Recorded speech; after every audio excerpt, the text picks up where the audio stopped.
Ok, comenzamos entonces. Hablemos un poco acerca de el proceso de la segmentación del mercado. La semana pasada habíamos tenido la posibilidad de analizar cómo segmentar el mercado y algunas de las cosas que mencionábamos están relacionadas con las variables de segmentación del mercado. Tengamos en cuenta que la segmentación del mercado es un proceso y dicho proceso se debe cumplir con una serie de fases o etapas que hay que tener muy en cuenta. La primera de ellas, por supuesto, está relacionada con identificar cuáles son esas variables a partir de una serie de factores homogéneos que hacen parte del grupo de clientes o consumidores a los cuales pretendemos dirigir nuestra oferta de bien o servicio. También creo haber mencionado la semana pasada que la segmentación del mercado debe ser evaluada y analizada a partir de factores demográficos, geográficos, psicográficos y conductuales. Decíamos que en alguna ocasión, durante algunos años atrás, las empresas le prestaron demasiada atención a la segmentación del mercado como aquel proceso por medio del cual se divide la totalidad del mercado, principalmente a través de variables demográficas y geográficas, y que en la actualidad ha ido cambiando sustancialmente ese análisis de identificar nuevos segmentos, considerando que no hay que dejar atrás o no hay que dejar de lado el análisis de las variables demográficas y geográficas, pero por supuesto hay que detenerse a analizar detalladamente el perfil del consumidor y de nuestro segmento del mercado a partir de factores psicográficos y conductuales. Esos factores homogéneos, los cuales contienen una serie de variables como por ejemplo personalidad, estilo de vida, y no podemos tampoco pasar por alto la clase social, se suman a ellos factores conductuales como beneficios esperados, frecuencia de uso, ocasiones especiales, que al final le abren posibilidades más bien a las empresas a la hora de identificar nuevos segmentos del mercado. Y realmente... Profe, yo quería hacerle una pregunta ahí sobre su segmentación. Dime. En la lectura, el libro dice que también se puede segmentar demográficamente, es decir, cuál es el sector, la zona, el lugar donde están mis clientes, ¿cierto? Geográfica. Entonces eso me llama... Sí. ¿Geográfica o demográfica? Geográficamente. Ajá, sí, cuéntame. Como el lugar donde voy a vender. Entonces ahora, como estamos en un mundo de tecnología, uno puede hacer compras virtuales, ¿cierto? Y las empresas pueden hacer llegar.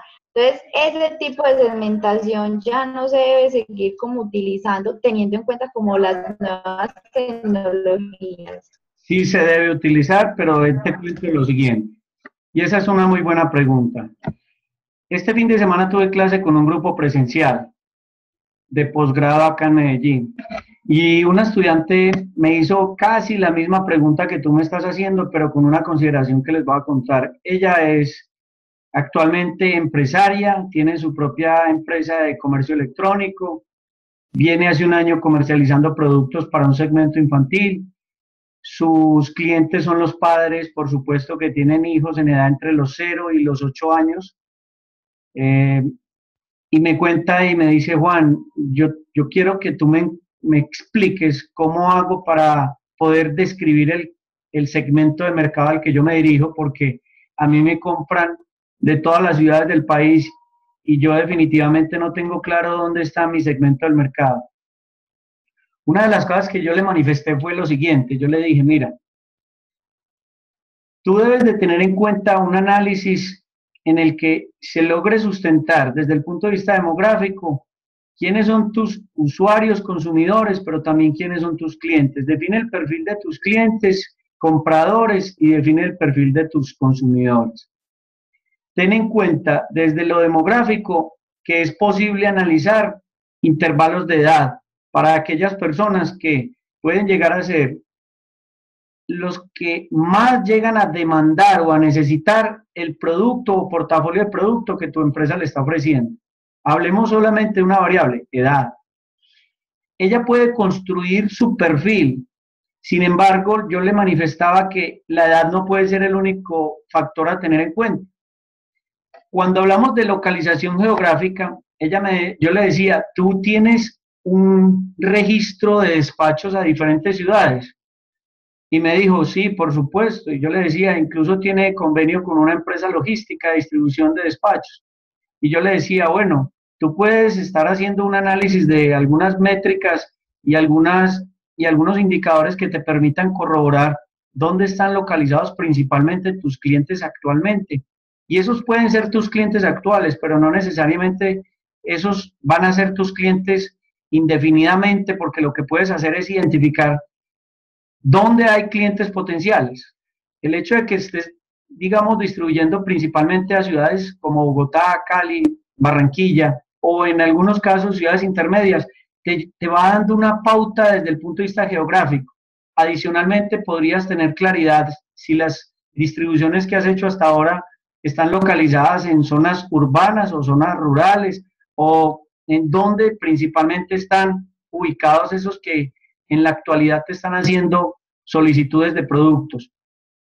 En ese caso, lo que le decía yo es que como es un negocio que surgió de una, digamos, decisión, por llamarlo de alguna manera empírica, y de un deseo y una intención de crear una empresa a través de una red tecnológica, lo que ella puede hacer es detenerse a hacer un análisis tanto desde las variables demográficas, en este caso ocupación, edad, quién pide más, los padres de familia, en este caso del género masculino, del género femenino, y qué tal si a eso le sumas de alguna manera un instrumento de recolección de información que no necesariamente se sustente en dónde están localizados ellos, sino que tú puedas conocer más en detalle algunos aspectos que tienen que ver con su estilo de vida, con sus intereses, con sus preferencias.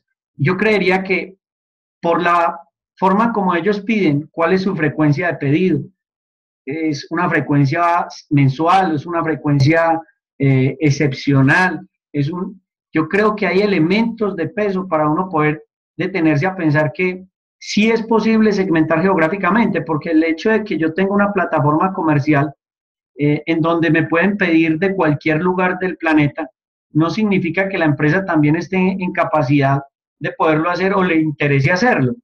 Porque yo hoy en día entro a una plataforma virtual de comercio electrónico, incluso de distribuidores directos de marcas muy reconocidas a nivel mundial, y me puedo dar cuenta que el precio en la plataforma comercial es realmente muy económico, pero tráiganlo. Y al traerlo se generan unos costos diferenciados. Y entonces ahí es donde el cliente dice, no, no vale la pena, porque es que los costos de transporte pueden ser incluso a veces mayor al precio que voy a pagar por el artículo. Entonces, a tu pregunta le respondo de manera concreta, y es, sí se debería seguir aplicando la segmentación geográfica, porque tengan en cuenta algo, y esto es bueno que lo tengan muy presente. Cuando una empresa segmenta, no está excluyendo a nadie. Ojo con eso, no está excluyendo a nadie. Si yo digo que mi segmento del mercado principalmente se encuentra, mis compradores, mis clientes potenciales o mis clientes actuales se encuentran localizados en las 5 principales ciudades del país, el hecho que me pidan de Amazonas, de Caquetá, en alguna ocasión, de Armenia Quindío, de Manizales, o de cualquier otra ciudad del país, de Ibagué, eso no significa que haya hecho mal un ejercicio de perfil del consumidor o del comprador en algunos, digamos, aspectos que yo haya tenido presentes para poder determinar dónde está principalmente el grupo de compradores que son potencialmente crecientes y rentables para mi negocio. Entonces, hay que tener en cuenta que en algunas ocasiones uno tiene claro su segmento del mercado, pero también puede suceder que alguien que no cumpla con el perfil nos haga un pedido o nos esté haciendo una compra, o uno crea que ese no debería ser el consumidor de uno, pero finalmente lo está haciendo. Entonces, ahí lo que me estoy dando cuenta es que yo tomo decisiones en mercadeo para conquistar, para seducir, para fidelizar a aquellos que finalmente hacen parte de mi segmento del mercado. Pero eso no significa que fuera de ese perfil pueda llegar personas interesadas en adquirir mi marca de producto o mi marca de servicio. Eso siempre va a ocurrir. Siempre ocurre que uno como empresa tiene claro a qué segmento se dirige, pero en ocasiones ese segmento se ve de alguna manera permeado, filtrado de alguna manera por quienes no son parte del segmento, y hay que tener también en cuenta lo otro, y es, eso puede llevar a que la empresa redefina con el tiempo su segmento del mercado o sus segmentos del mercado. ¿Queda claro? Profe, muchas gracias. Ok, con mucho gusto. Vamos entonces con lo siguiente, y es, después de que segmentamos el mercado, hay que tener en cuenta, y yo lo había dicho, ustedes me lo recuerdan si estoy repitiendo algo, que es necesario determinar si nos conviene o no nos conviene dirigirnos a ese segmento. ¿Eso lo hablamos o no? Y yo les contaba, bueno, como yo tengo dos grupos, a veces el otro va un poquito, logré avanzar un poco más en la conversación de la semana anterior, me dicen si esto lo habíamos discutido o no.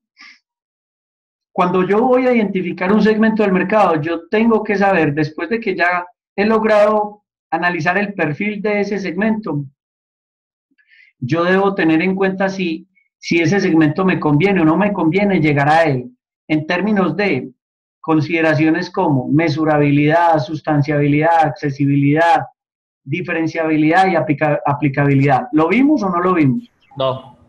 Bueno, permítame, yo abro entonces una presentación que les quiero compartir.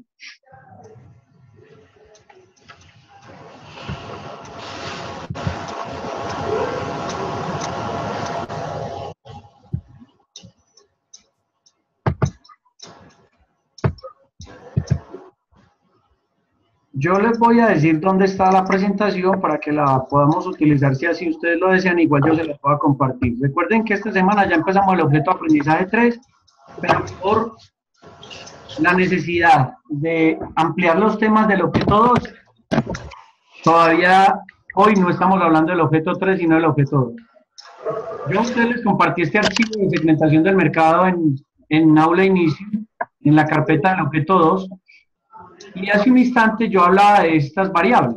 Esta presentación se las compartí a ustedes la semana pasada, no llegamos hasta allá. No, no llegamos hasta allá. Ok, bueno. Yo quiero que ustedes tengan muy claro que estos realmente son los factores sobre los cuales uno debería hacer el ejercicio de analizar e identificar nuevos segmentos de mercado. Cuando hablamos de segmentación geográfica, hablamos de lo que hace un instante nos referíamos, ciudad, país, región, incluso sector de alguna ciudad. La segmentación demográfica tiene que ver con edad, género, ocupación, tamaño de grupo familiar, religión, nacionalidad, nivel de ingresos, nivel de educación, entre otros. Segmentación psicográfica, estilo de vida, personalidad y clase social. Segmentación conductual, frecuencia de uso, beneficio esperado, actitud frente a la marca, ocasiones especiales, que digamos que esas son como las más importantes.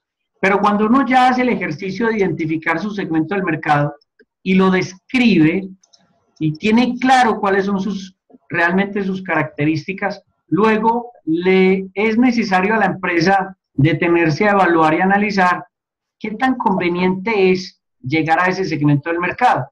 Y para eso yo debo efectuar un análisis de las siguientes características. Vuelvo y repito los conceptos: mesurabilidad, sustanciabilidad, accesibilidad, diferenciabilidad y aplicabilidad. En otras palabras, debo saber cuál es el tamaño del segmento del mercado. Eso me está diciendo que debo medir el segmento, medir en cuanto al tamaño. Debo analizar si es posible acceder a ese segmento del mercado. ¿Y yo cómo sé si es posible acceder a ese segmento? ¿Alguien me puede decir? ¿Qué tipo de análisis debería yo hacer para saber si a la empresa le conviene acceder, ingresar a ese segmento? ¿La conveniencia está relacionada con qué? Con el nivel de ingreso, con la capacidad que tengan para consumir. Eso sería la sustanciabilidad, es decir, qué tan atractivo es en términos de rentabilidad y generación de ingreso para la empresa. Pero la accesibilidad tiene que ver mucho con las condiciones del entorno y esas condiciones del entorno pueden crear barreras de ingreso al mercado, barreras de tipo económico, de tipo social, de tipo cultural, de tipo legal. Entonces, cuando yo analizo las barreras de ingreso al mercado, me puedo dar cuenta que no hay facilidad de acceder, de llegar a ese segmento del mercado. Y hay ocasiones en las cuales debemos darnos cuenta que esa es una condición a la que no debo restarle importancia por nada del mundo. Hay quienes identifican segmentos que pueden ser por su tamaño muy atractivos, por su posibilidad de obtener ingresos y márgenes de rentabilidad muy atractivos, pero a la hora de medir las condiciones de tipo social o de tipo legal o de tipo político, lo descartan porque dicen, no, aquí no hay forma de ingresar a ese segmento del mercado. Ni no hay forma por X, Y o Z motivo. Nos podemos referir a, por ejemplo, barreras de tipo social, la inseguridad, la violencia que rodea en algunas ciudades, incluso por temas de vacuna, de extorsión. Ese tema es algo a lo que no le podemos restar importancia. La accesibilidad por temas legales o políticos, hombre, porque están impidiendo digamos que otorguen licencias para operar un negocio en este caso. Entonces hay unas barreras políticas legales. Cuando uno no se detiene a analizar accesibilidad en cuanto a barreras de ingreso al mercado, puede dejar de lado una información muy valiosa a la hora de enfocarse hacia ese segmento. Diferenciabilidad, tengo que analizar qué tan diferente es este segmento con el otro. Ustedes acaban de analizar el caso de Starbucks el fin de semana anterior, de jueves a domingo, y pues déjenme decirles que la empresa había una decisión que era necesario tomar y era algo relacionado con la posibilidad de llegar a un nuevo segmento sensible al precio, con precios más bajos. Entonces uno tiene que darse a la tarea de entender qué diferencia tiene este segmento comparado con otros segmentos a los que la empresa está atendiendo. Si uno no hace ese análisis, pues se puede también equivocar a la hora de dirigirse a un nuevo segmento del mercado. En ocasiones son muy escasas las diferencias y puede ocasionar problemas como canibalizar la marca. Si yo no analizo las diferencias de un segmento del mercado comparado con otros los que llegan mis competidores, puedo estar cometiendo un error de pretender incursionar en un segmento del mercado donde hay marcas más poderosas y más fuertes que yo y que me van a superar por ventajas competitivas a las que yo no podré ni siquiera igualar. Entonces tengo que tener muy claro esa información. Y aplicabilidad, debo conocer las capacidades y los recursos que maneja la empresa para poder llegar a desarrollar unas estrategias que sean efectivas para conquistar a ese segmento del mercado. Entonces, no dejemos escapar la oportunidad de medir el tamaño del segmento, analizar las barreras de ingreso al mercado, determinar qué tan interesante y qué tan atractivo es en términos de rentabilidad y generación de ingresos ese segmento, qué tan diferente es comparado con otros a los que estamos atendiendo o contra otros segmentos a los que llegan otras marcas competidoras y si realmente tenemos capacidades y recursos para poder satisfacer la demanda de dicho segmento. Profesor, o sea, en conclusión, lo que debemos saber para saber, o sea, si estamos preparados para ingresar en ese mercado es analizar estas variables que están acá. Así es. Okay. Esas son cinco variables. Medible en cuanto al tamaño, accesible en cuanto a barreras de ingreso al mercado, sustancial en cuanto a márgenes de rentabilidad y generación de ingresos, diferenciable en cuanto a segmentos que estemos atendiendo con nuestras marcas, en caso tal de que la empresa ya exista, o diferenciable con otros segmentos del mercado, y aplicabilidad, saber si estamos en condiciones de llegar a ese segmento a través de nuestras capacidades y recursos actuales. Ok. Muy bien. ¿Se imaginan si no hacemos este análisis? Miren, les cuento una historia rápida. Una vez un compañero mío de la universidad con quien estudié mi carrera profesional me invitó a almorzar y la invitación tenía, detrás de esa invitación había un interés. El interés era invitarme a formar una sociedad. Esa sociedad era para crear una empresa comercializadora de productos lácteos. Esa intención que él tenía, nos sentamos a almorzar y en medio de la conversación me contó cuál era su interés. Y lo que hice fue decirle, perfecto, yo te voy a hacer unas preguntas, tú me cuentas y ahí vamos viendo si nos ponemos de acuerdo. Mis preguntas se orientaron a estas 5 características que les estoy compartiendo. Yo lo que le dije fue, tú ya has hecho un análisis del tamaño del segmento del mercado.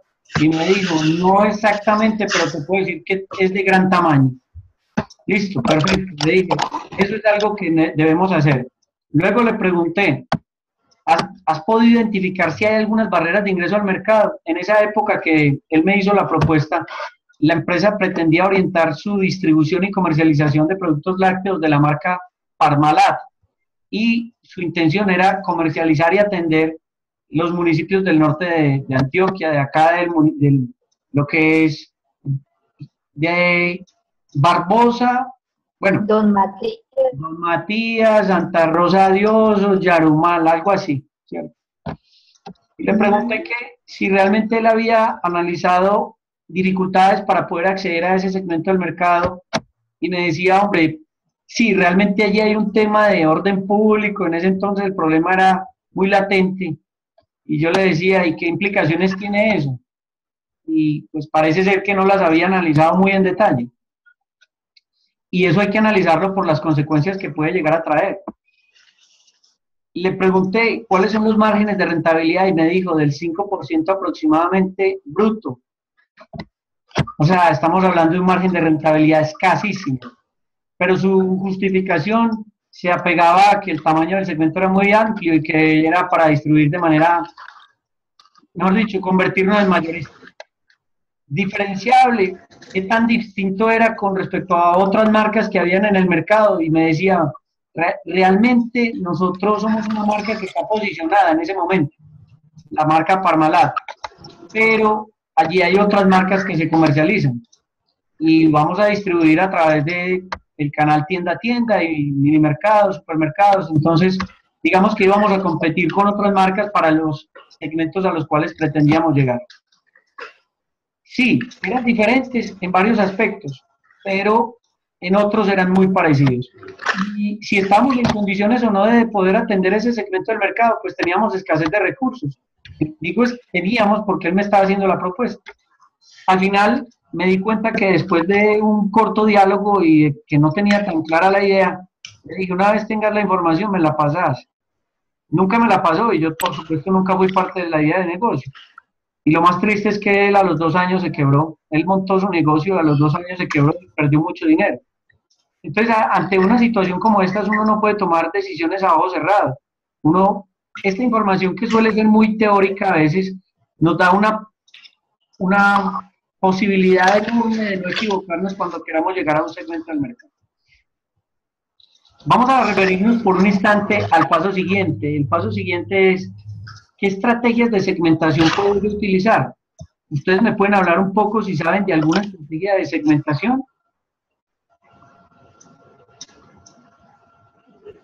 ¿Conocen de alguna estrategia de segmentación que una empresa pueda utilizar?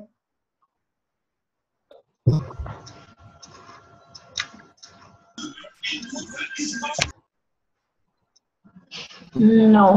¿No? ¿Han leído algo sobre este tema?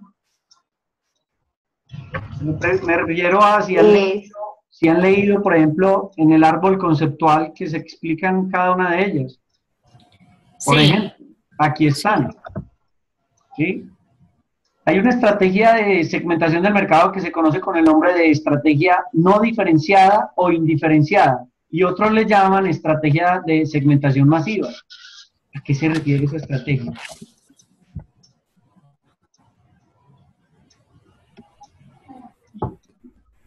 Déjenme decirles que esa estrategia consiste en ofrecer un producto con el cual se espera llegar a la mayor cantidad de personas posibles. ¿Ustedes qué opinan de eso? ¿Funciona o no funciona la estrategia? Hoy en día.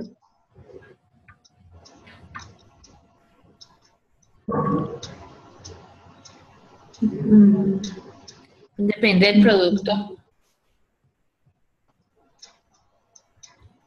Cuando empezamos en el núcleo hablábamos de que había una tendencia en mercadeo o en marketing hoy en día y es la microsegmentación. ¿Se acuerdan? Sí. Okay. ¿Y de qué se trataba esa microsegmentación?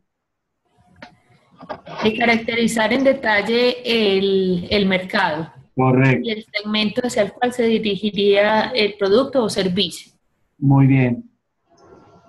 Hoy leía en algún trabajo que revisaba, no de ustedes, por supuesto, sino de otro grupo, me decían que hay una bebida energizante como el Vive 100 que va dirigida a todo tipo de público. ¿Ustedes qué piensan de eso?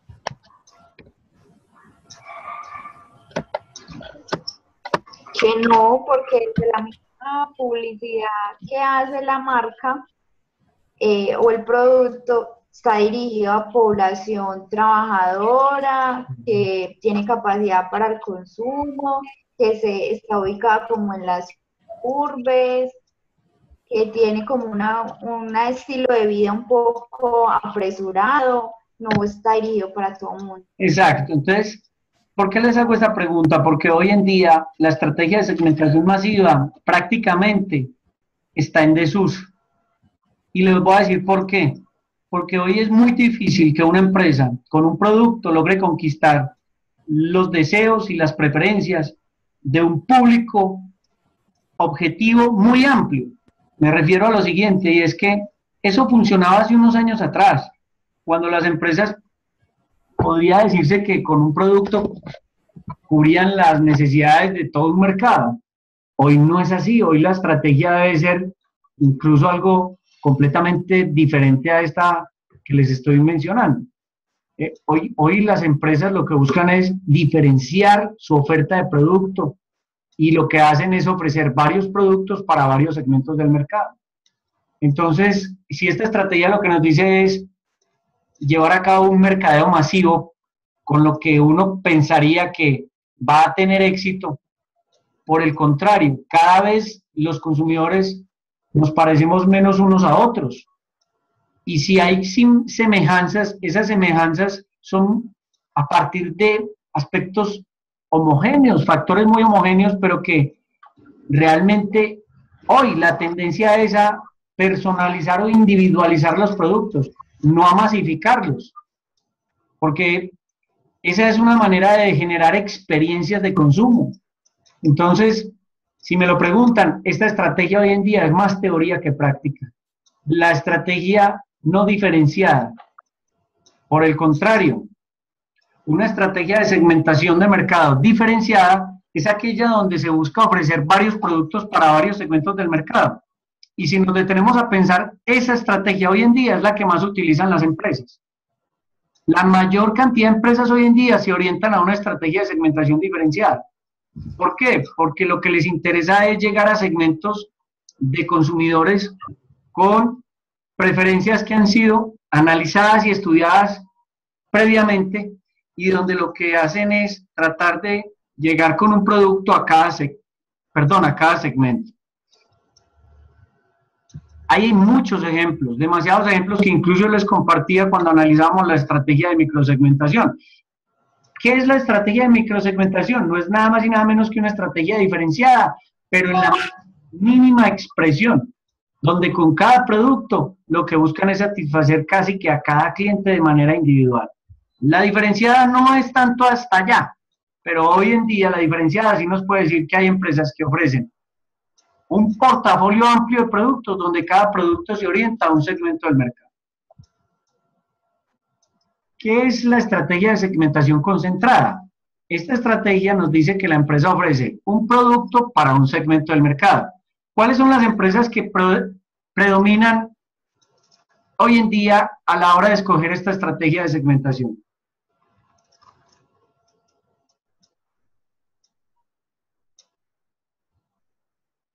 Las pequeñas empresas. Cuando uno apenas está comenzando con una microempresa o pequeña empresa, decide desarrollar un producto con el cual espera llegar a un segmento del mercado. En otras palabras, pretende enfocarse en un segmento con un producto. Eso es diferente a lo que decíamos hace un rato. Hace un rato decíamos que la estrategia de segmentación masiva hoy en día es difícil de aplicar, porque cada vez el mercado nos muestra algo distinto, algo diferente en cuanto a gustos, preferencias, deseos que tienen las personas y donde ya no podemos satisfacer a todos de la misma manera. como lo hacíamos antes. Hoy es cada vez más distinto, pero sí se puede ofrecer un producto para un segmento del mercado. Por eso es que hay empresas que se dieron a la tarea de, por ejemplo, desarrollar prendas de vestir para personas de una talla específica, que no les es fácil conseguir ropa para ellos, y se orientan con un producto a un segmento del mercado. Y está el micromarketing, de lo que hace ya un tiempo hablábamos, o la microsegmentación, que es llegar a segmentos, perdón, en este caso, nichos de mercado, o incluso llegar al punto de satisfacer a cada cliente de manera individual. ¿Hasta ahora vamos bien? ¿Tienen claro el proceso de la segmentación, donde comenzamos identificando el segmento del mercado y sus diferentes características? Nos dimos a la tarea de analizar si nos conviene o no nos conviene llegar a ese segmento del mercado, y finalmente lo que decimos es que hay que entender y saber seleccionar cuál es la estrategia de segmentación que más nos conviene. Profe, pero cuando uno habla de los productos, entonces uno define que hay productos de primera, de segunda necesidad. Por ejemplo, cuando uno habla de producto como la carne, Sí. o cualquier producto alimenticio, es un producto de primera necesidad que uno podría pensar que está pues como para un mercado muy amplio, que se puede implementar una estrategia de marketing masivo, ¿o no? Te cuento algo. ¿Quieres que te diga algo? ¿Tú conoces dónde vives tú? ¿En Medellín o en qué ciudad? En Yolombó. En Yolombó, en un municipio cercano a Medellín. Ah, ok, muy bien. Te digo esto porque, por ejemplo, acá en Medellín hay una marca de comercializadora de carnes que se llama Carnes Catalán. Hay una que está en una glorieta cuando uno va para el aeropuerto José María Córdoba. Que te puedo decir que el precio de la carne es altísimo. Y venden carne. Y cuando tú vas a comprar carne en un supermercado, te das cuenta que están empacadas. Y hay de distintos precios.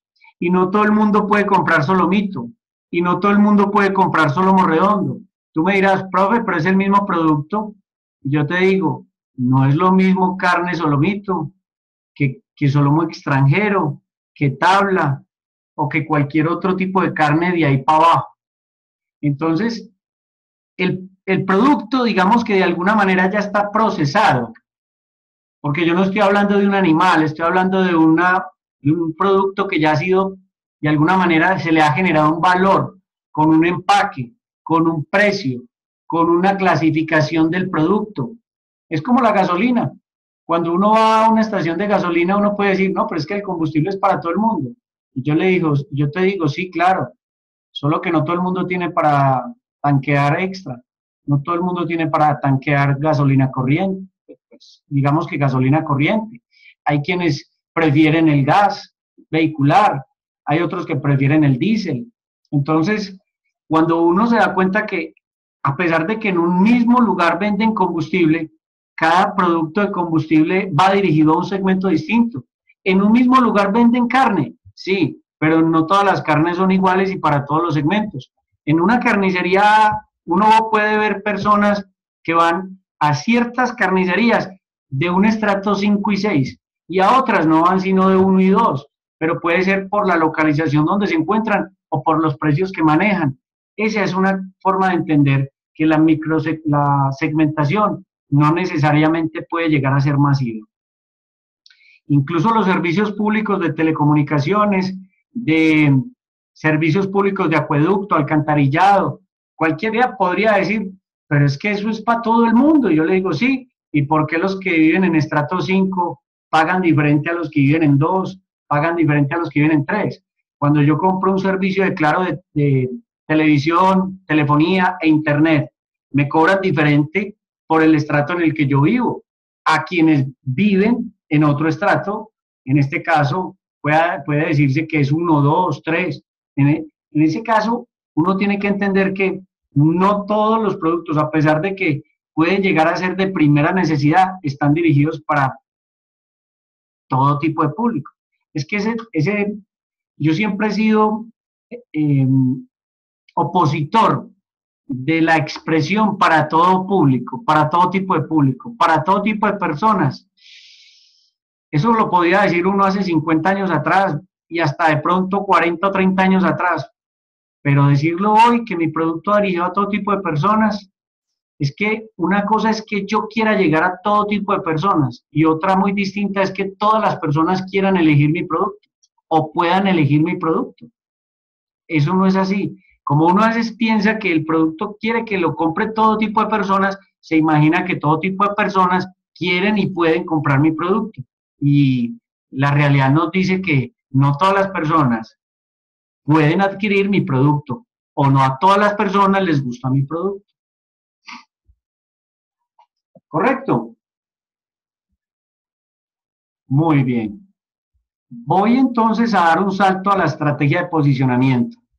Y hablemos un poco de la estrategia de posicionamiento en los próximos minutos. ¿Cómo puedo lograr posicionar mi marca? ¿De qué manera puedo lograr yo aplicar estrategias de posicionamiento de marca? Publicidad. Publicidad, sí. ¿Acaso ese no es el medio con el que yo puedo posicionar mi marca? Ese no es el canal. Yo lo que quiero saber es qué estrategias de posicionamiento puede una empresa aplicar. No qué medios voy a utilizar para posicionar mi marca. Conocer el cliente y cubrir la necesidad que tiene el cliente. Conocer el cliente, pero yo ya lo conocí con la segmentación del mercado. Ya hice un análisis y con una investigación de mercados. Ahora necesito llevar a cabo una estrategia de posicionamiento de marca. Pues yo pensaría que pues es un asunto como de la satisfacción del cliente, de que él esté pues como satisfecho, mantener también como ese relacionamiento pues como permanente con ellos, porque pues finalmente pues mientras más cercanía ellos tengan con la marca pues van a tener pues como más posicionado pues como la marca pues como en sus mentes y pues también en sus corazones. Ok, entonces yo creo que es muy importante el tema de que mi marca se diferencie. Muy bien. El factor de diferenciación es muy importante. Entonces, ¿está viendo la misma imagen que yo observo o no? Diferenciación y posicionamiento. Ah, sí.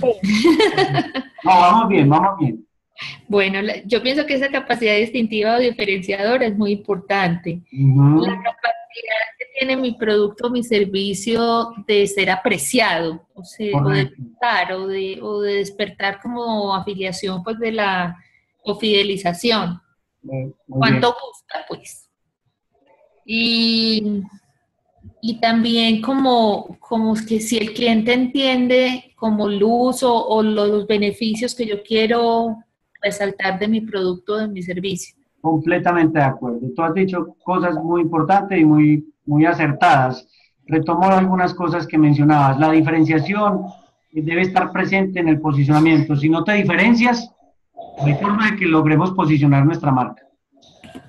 Adicionalmente, ¿cómo me puedo diferenciar? Pues me puedo diferenciar con los atributos de mi producto. ¿Y los atributos de mi producto cuáles son? Los vamos a estudiar la semana que viene, el miércoles.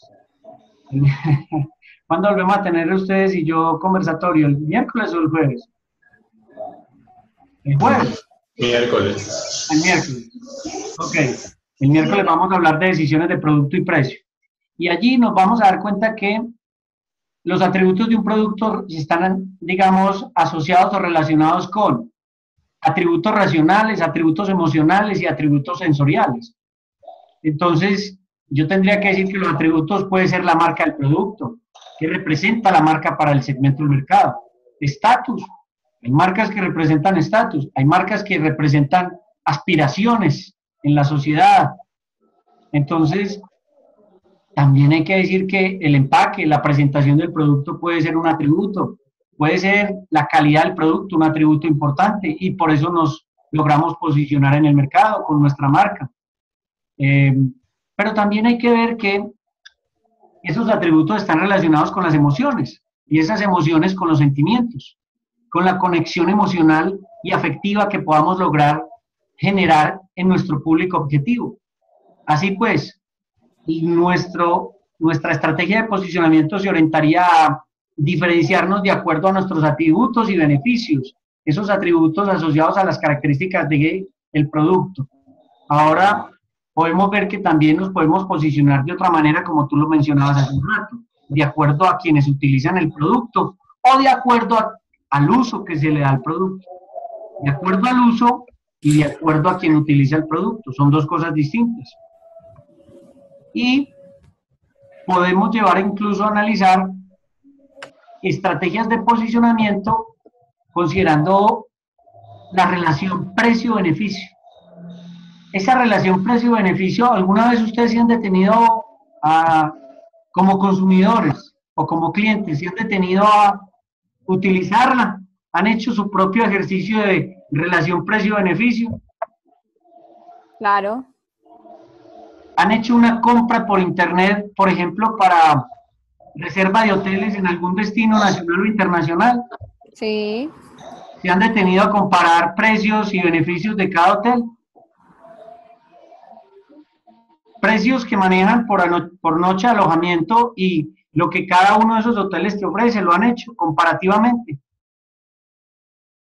Sí. Yo siempre lo hago. Y siempre hago el ejercicio de llevar a cabo un análisis relación precio-beneficio. Eso sí, tengo que tener muy claro para mí qué son beneficios. ¿Qué me ofrecen en cuanto a beneficios? Para algunas marcas, los beneficios se orientan a brindarle más cantidad al cliente. Otras marcas asocian el beneficio orientado a lograr una calidad superior. Otros asocian los beneficios con una garantía extendida. Otros asocian los beneficios con un servicio postventa más efectivo. Otros asocian beneficios con una entrega oportuna y ágil en menos tiempo que otros. Entonces, el cliente ¿qué hace? Dice, hombre, sí. ¿Qué opciones hay? O la empresa qué puede hacer? ¿Qué opciones tengo para posicionar mi marca a la hora de relacionar precio-beneficio? Miremos entonces, les pregunto. ¿Puedo posicionar la marca ofreciendo un producto de mayor beneficio a mayor precio? Claro. Sí. Eso lo hacen varias marcas en el mercado. ¿Puedo posicionar mi marca ofreciendo un producto con un menor precio y menores beneficios? También. También, sí. Sí se puede. ¿Puedo posicionar mi marca ofreciendo un producto con más beneficio, menos precio? Claro que sí. ¿Puedo ofrecer un producto ofreciendo los mismos beneficios por menos precio? Creo que no. Sí. Sí. ¿Mi producto va a tener el mismo precio de otros? Perdón, los mismos beneficios que otras marcas y le voy a ofrecer un precio menor. Mismos beneficios, menor precio. Yo sí creo que Pues si su margen le da. Se puede decir. Yo puedo posicionar mi marca ofreciendo un producto a un precio mayor con los mismos beneficios. No, No creo. no, Puedo posicionar mi marca ofreciendo los mismos beneficios por el mismo precio. Sí, pues sería competencia. Sí. Y entonces, ¿dónde quedó la diferenciación?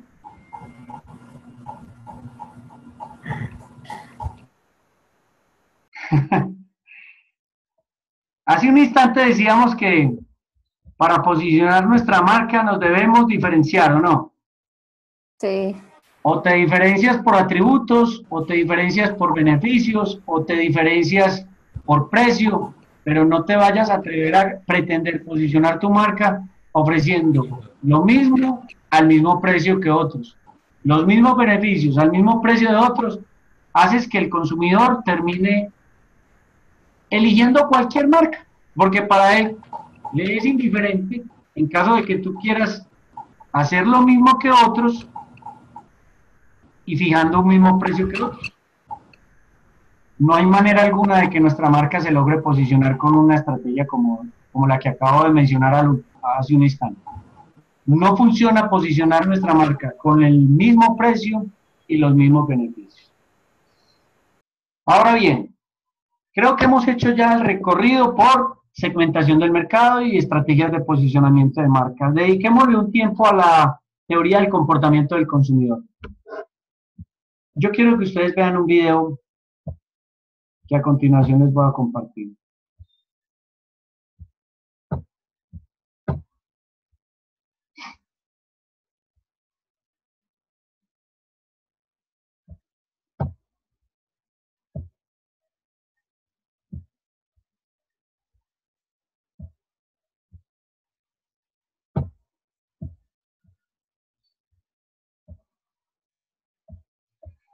Quiero que con este video ustedes le presten mucha atención. ¿Están viendo YouTube ahí? ¿Una imagen de YouTube? ¿Sí? Sí. Muy bien. El video se los voy a montar en Campus para que lo vuelvan y lo revisen, porque muestran unas estadísticas a gran velocidad, pero quiero con el video mostrarles, según un estudio hecho por la organización Nielsen, que es una de las más prestigiosas organizaciones a nivel mundial en estudio de investigación de mercados, ustedes van a poder ver cómo a través de esta investigación se logró identificar cómo es el consumidor o cómo son los consumidores globales hoy y a futuro. Préstenle atención.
¿Qué les llamó la atención de estas cifras? Que son enormes. ¿Y cuál se les quedó grabada?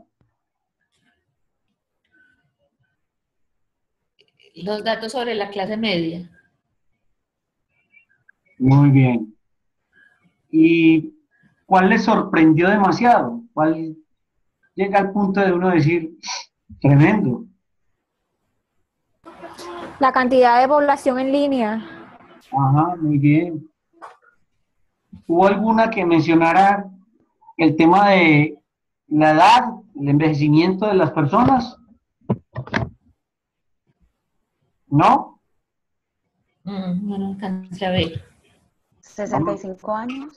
Vamos a ver esta. Denme un instante.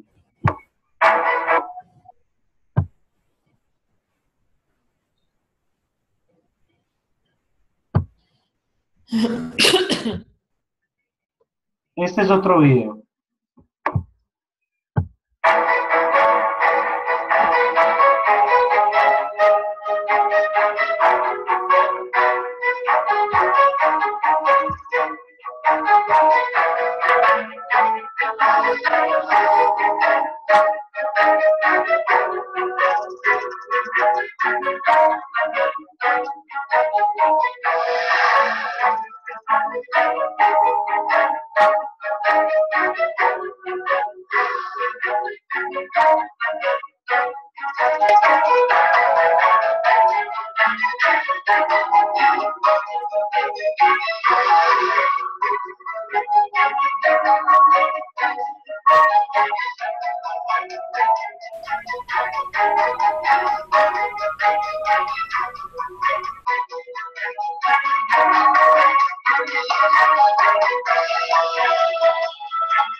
¿Qué tal? Impresionante. Interesante, ¿cierto? Mucho. Nos abre un panorama que uno a veces ni se lo alcanza a imaginar. Son estudios hechos por Nielsen. Y este segundo video fue uno que le antecedió al primero que les mostré, pero que igual muestra cifras muy llamativas, cómo la población está envejeciendo, cómo las mujeres están adquiriendo un poder de decisión de compra enorme. Finalmente, cómo se están conectando las mujeres a las a los sistemas y aplicaciones móviles. En ese orden de ideas, no podemos dejar pasar por alto esta información y entender que el consumidor de hoy se ve influenciado a la hora de tomar decisiones de compra por muchos factores, factores que tienen que ver con lo personal, lo social, lo cultural y lo psicológico. Cuando hablamos de lo personal, tiene que ver lo que hace, lo que tiene relación con cada ser humano, en este caso su edad, su ocupación, su nivel de ingresos, su educación, sus gustos, sus preferencias. Por muchas de estas cosas uno toma decisiones como consumidor a nivel personal. Pero también está lo social. En lo social está la familia, los grupos de amigos, los grupos a los que pertenecemos, los grupos de referencia, es decir, nosotros tenemos referentes, algunos referentes, por eso es que hay gente que paga $90 o 120 euros por una camiseta de un equipo de fútbol. Por eso es que hay gente que paga una boleta para ir a ver en el estadio un partido en la final y paga $1.000.000 por ir a ver a su equipo, porque esos son referentes de ellos. Y para otros dirán, está loco, qué absurdo ir a un concierto y pagar una boleta de $800.000, por ejemplo, para Feria de Flores. Ahora que hubo un concierto de Feria de Flores, hubo quienes pagaron incluso $3 millones por una boleta. Son referentes.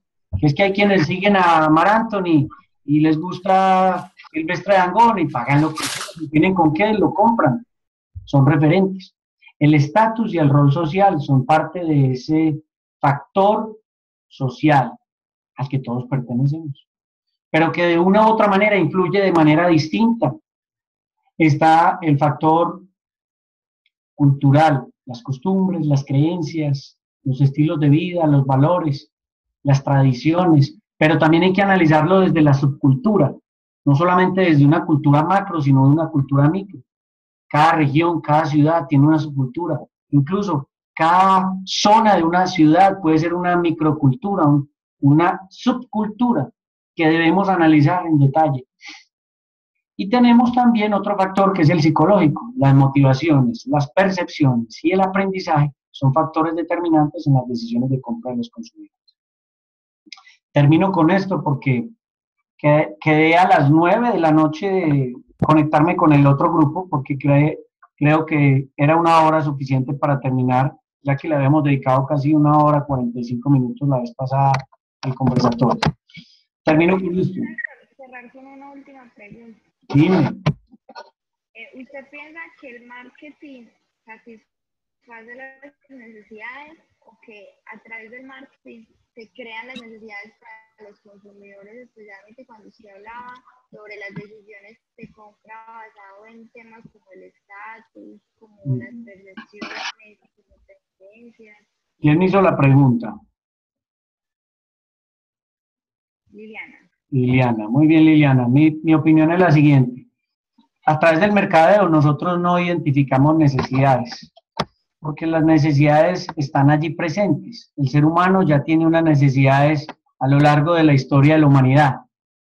Abraham Maslow fue capaz de identificar esas necesidades y las clasificó en una jerarquía y las definió como necesidades básicas y necesidades secundarias.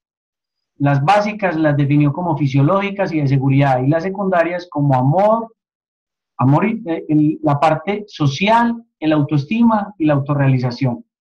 Entonces, yo siempre le digo a mis estudiantes, deténgase a identificar cualquier producto que exista hoy en día en el mercado y me dirá si no está presente en cualquiera de esas clasificaciones que hizo Abraham Maslow, con la jerarquía de las necesidades. Entonces, nosotros los que trabajamos en mercadeo y el marketing por sí mismo se ocupa de identificar cuáles son esas necesidades, no de crear necesidades. Y algunos piensan que el mercadeo crea necesidades. No, el mercadeo lo que hace es, a través de una oferta de bienes y servicios, estimula la decisión de compra de los consumidores, potenciando al máximo los deseos, los gustos y las preferencias. Si nos remitimos a la definición que dice Kotler, por necesidad, él considera que la necesidad es un estado de carencia percibido. Y por deseo dice, los deseos son necesidades moldeadas o modificadas por la personalidad y la cultura a la que pertenece cada individuo. De tal manera de que si nos detenemos a pensar en que cerca del 85% de las decisiones de compra que adoptan los consumidores tienen que ver más con lo emocional que lo racional. Podríamos decir que le están apuntando a través del mercado de las organizaciones hoy en día, a través de sus marcas de productos, a satisfacer deseos más que necesidades, porque la necesidad simplemente la puedo satisfacer de una manera básica. Si yo tengo hambre, yo calmo mi hambre consumiendo un alimento cualquiera que él sea. Pero si eso fuera así de simple, de sencillo, pues no existirían tantas ofertas diferentes por medio de las cuales a través de productos de gastronomía podemos satisfacer son los deseos de los consumidores. Y eso de que con los celulares hemos creado la necesidad de utilizar la telefonía celular, pues yo lo que digo es que si uno observa qué hacen las personas con sus teléfonos móviles, la mayoría de las personas cambian su teléfono móvil a pesar de que su teléfono móvil está funcionando. Pero él tiene el deseo de obtener un teléfono más novedoso, más moderno, con mejor diseño, y lo cambia, pero no tienen la necesidad de cambiarlo. La necesidad es de comunicarnos. El deseo es de comunicarme a través de mi último teléfono celular. Son opiniones respetables, pero yo sigo pensando que el mercadeo lo que hace es potencializar los deseos, porque a través de los deseos los consumidores adoptan mayor cantidad de decisiones de consumo. Las necesidades están ahí presentes. Y eso no significa que no existan marcas que se orienten a la satisfacción de las necesidades, porque si yo sufro de presión alta, yo necesito una pastilla como por ejemplo losartán, y yo la necesito, no deseo consumirla, no, la necesito para controlar mi presión. ¿Te queda claro? Sí, profe, gracias. Ok, con gusto. Bueno, ahora sí, me corresponde dejarlos, decirles que los factores que influyen en las decisiones de compra no son solamente los que les mencionaba, también hacen parte de ellos. Todos los factores del entorno y todas las estrategias de mercadeo que las empresas logran implementar. Estrategias de producto, de precio, de distribución y de comunicación que vamos a ver a partir del próximo miércoles y la semana entrante, se van a dar cuenta cómo podemos lograr persuadir e influenciar en la decisión de compra de los consumidores. Y factores del entorno, por supuesto. Cuando vemos que el dólar aumenta o disminuye, eso influye en las decisiones de compra. Cuando las tasas de interés varían, disminuyen, motiva a las personas a endeudarse. Aumentan las tasas de interés, evitamos de endeudarnos con la compra de ciertos productos. Entonces, son muchos los factores que influyen en las decisiones de compra y las empresas deben estudiarlos. Muchas gracias a todos. De mi parte, gracias, gracias, profesor. Gracias. Nos vemos el próximo miércoles, si Dios quiere, ¿correcto? A las 9. A las 9, sí, porque igual tengo con un grupo de 7:30 a 8:30 con un chat, entonces con ustedes nos vemos a las 9. Gracias, profesor. Muchas gracias. Fue un placer, que descansen. Lo mismo. Gracias, hasta luego. Hasta luego.